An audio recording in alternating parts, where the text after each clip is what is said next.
The truth about LeBron James, exposed. Now, before I get started, this isn't a hate video about LeBron. Whether you're a fan of LeBron or you can't understand why the media has him on a podium, this video is to expose the truth about a man who is considered to be one of the best players that basketball has ever seen. So, how do you break down the illustrious career of one of the greatest players of all time? It is not that easy, unsurprisingly. Taking this into consideration, there is a ton of data to sift through as well as film in order to categorize LeBron's place among basketball greats. This means that we have to consider his career achievements from start to finish, as well as how he went about those achievements in the first place. We also have to compare LeBron to his peers, as this is one of the biggest indicators of individual success.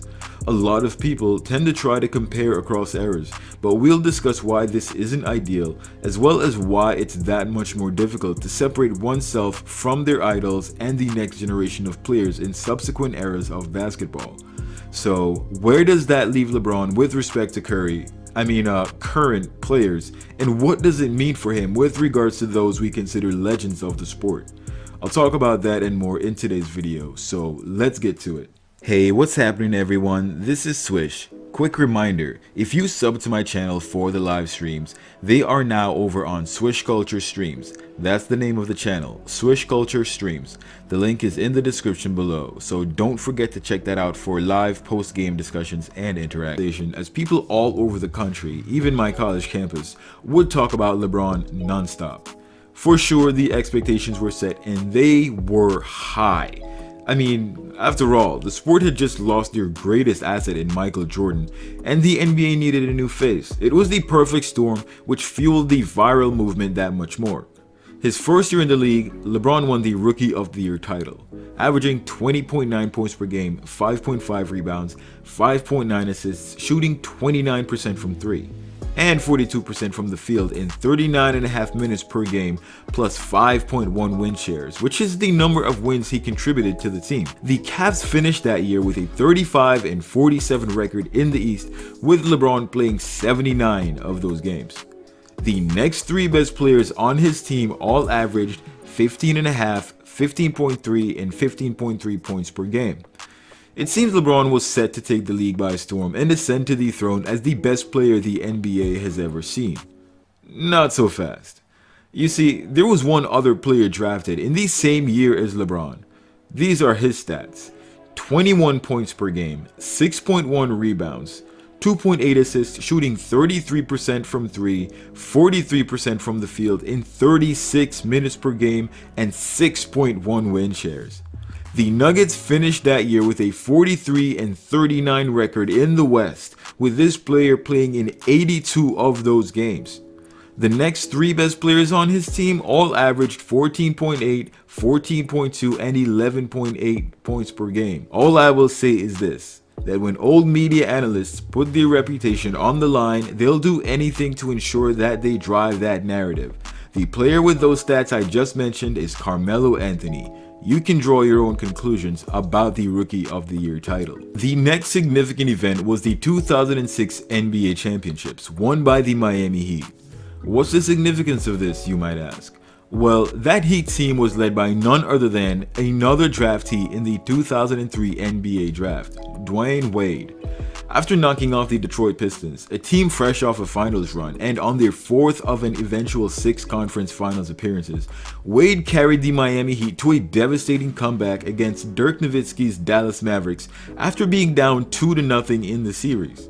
His spectacular performance in the finals was nothing short of incredible, averaging 34.7 points, 7.8 rebounds, and 3.8 assists and 2.7 steals in a series where both teams only got to 100 points once, with the Heat averaging 92.8 points that series. Wade was a bona fide superstar and the whole world, including LeBron James, knew it. The next year, however, LeBron earned his shot at a championship. After defeating the Pistons on their 5th conference finals appearance, LeBron and the Cavs fell to the Spurs in a clean sweep, as Tim Duncan proved to be too much for the 4th-year star. The next potential.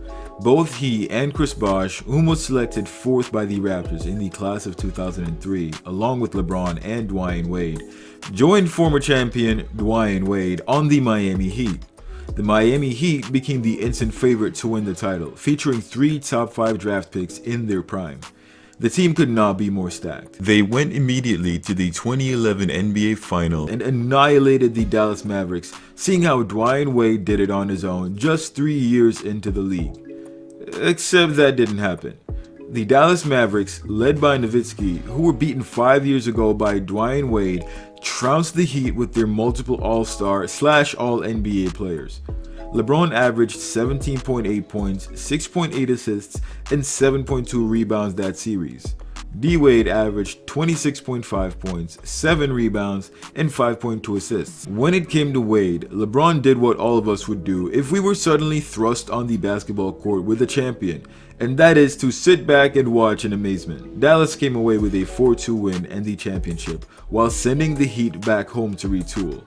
And retool they did. The Heat trio, led by LeBron this time around, took on Kevin Durant, Russell Westbrook, and James Harden in the 2012 NBA Finals, leading to LeBron's first championship after 9 years in the league, averaging 28.6 points, 10 rebounds, and 7 assists, and nabbing the Finals MVP. LeBron was 27. The Heat took this momentum into the 2012 to 2013 season and had the best record in franchise history, going 66-16. They were unstoppable. One of those L's they took that season, however, was handed over by none other than yours truly, the Golden State Warriors, featuring David West, Steph Curry, Klay Thompson, and Jarrett Jack. Oh yeah, and Draymond Green. This time around, the Heat faced the San Antonio Spurs in the playoffs. After a battle that saw the Spurs go up 3-2, Game 6 was do or die for the Heat. Miami was down 3 and the clock was running out with less than 10 seconds to go. That's when Ray Allen hit a clutch 3 with 5.2 seconds left in the fourth quarter to force a Game 7. Ray also came up clutch with his steal from Ginobili, a turnover which, instead of giving the Spurs a chance to win the game by holding on to the last possession, allowed Ray Allen, who hit his free throws after he was fouled on that possession, to seal that Game 7 win. LeBron was named the Finals MVP after averaging 25.3 points, 10.9 rebounds, and 7 assists during the series. So you see, we can't have recency bias when voting for the Finals MVP and base that off of maybe one game that changed the tide of the series. It's not like we've done that before, right? With LeBron at the helm, Wade had been watching his role diminish year over year. LeBron now had full control of the Heat and they went as he went. With 2 championships under his belt, LeBron looked to take the Heat to yet another Finals appearance. The 4th by the Heat in as many years and the 3rd of which were led by LeBron. The Heat finished up the 2014 season with a 54-28 record, a significant drop-off that was indicative of problems to come. They faced the San Antonio Spurs yet again in the finals. However, this story had a different ending. After a 5-game battle that saw the Spurs chew up, spit out, and hung out the squad to dry in the Miami Heat, Kawhi Leonard, who put up 18, 6, and 2, had walked away with the Finals MVP. The romance was over. The Spurs handed the Heat their second and final loss of the LeBron era, tearing Pat Riley to pieces and ending the one-sided relationship. LeBron got what he wanted and left. The sinking ship that is the Miami Heat would not help him get closer to that man he idolized. He went to Miami and learned how to win. 5 finals appearances for LeBron and 2 chips. With 4 to go, he headed back home as they had a budding talent at point guard in Kyrie Irving, with the goal of bringing a championship to Cleveland.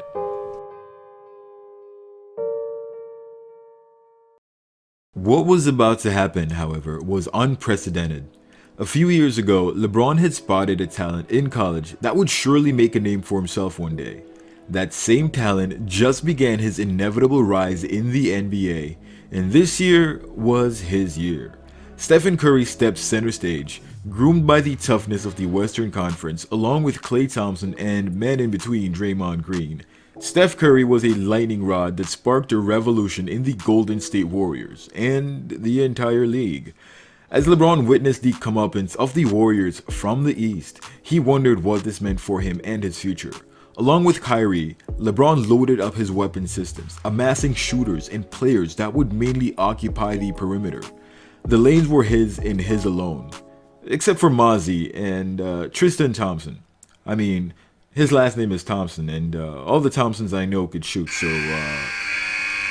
as LeBron's Cavs ran through the East, LeBron made it to his 6th finals. With Kevin Love out with injury, the Cavs got off to a great start, needing just 2 stars in LeBron and Kyrie to take on Steph and Clay. They were up on the Warriors 2-1, and it looked like LeBron would get his 3rd ring. Then the moment happened. You know what moment. I want Iguodala. Stop right there. Stop. No, no, no, no, no, no, no, no, no, no, no, no, no, no. Yeah, that moment came and a small adjustment in the Warriors lineup, and the Warriors won 3 in a row. To be certain, Iguodala didn't lead the Warriors to a championship. He simply played the role most suitable for him on the team at the time. While he performed admirably, the tide-turning Game 4 caused a huge shift in momentum, and despite LeBron all over the leaderboards, he was unable to take down Steph Curry and the Warriors. Finals MVP goes to... I want Iguodala.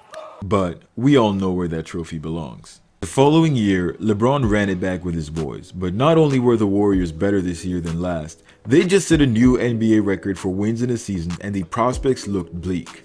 LeBron and Cavs were down to the ropes, 2-1, when a message from above came and said, LeBron, you are jeopardizing your legacy.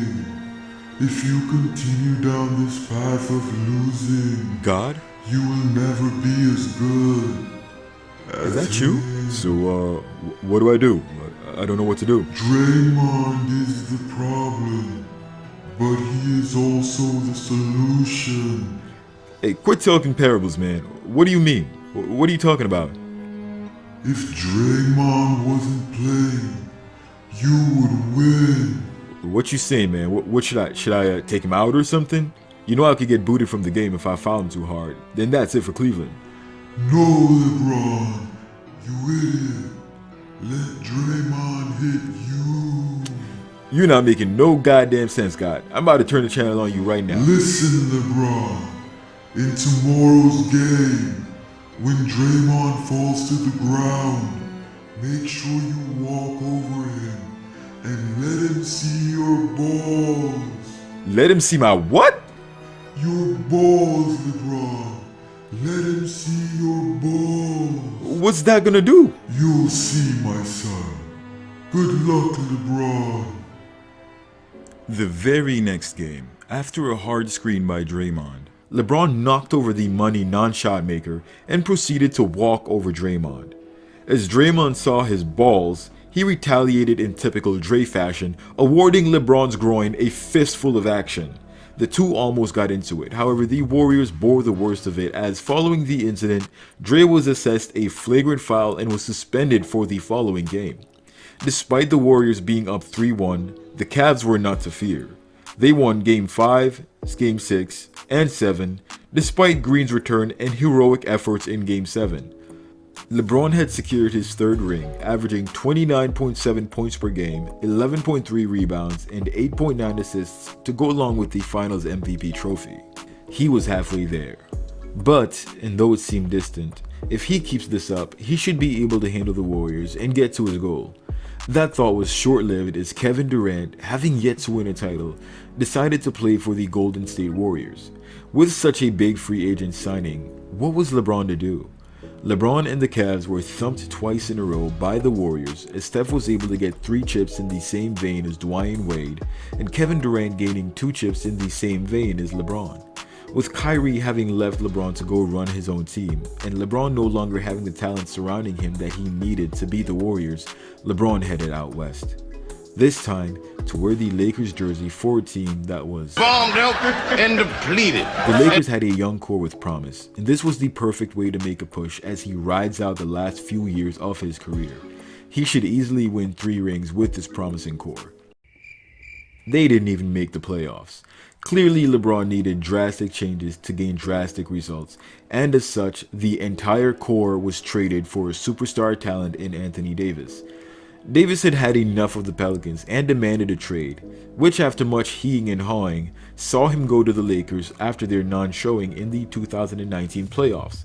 With AD by his side and a few knockdown shooters, the duo proceeded to run through the league in a year that saw the Warriors suffer insurmountable injuries, rendering them as the worst team in the league without the likes of Steph Curry or Klay Thompson. KD had also departed.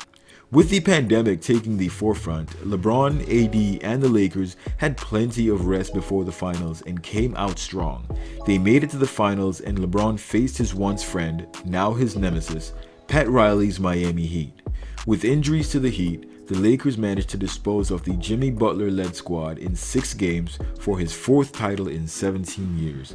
His accomplishments include: led the league in scoring, led the league in assists, All-Rookie First Team and Rookie of the Year, 5 times All-Defensive First Team, 13 times All-NBA First Team, 17-time All-Star, 4-time MVP, and 4-time Final MVP, and 4 championships.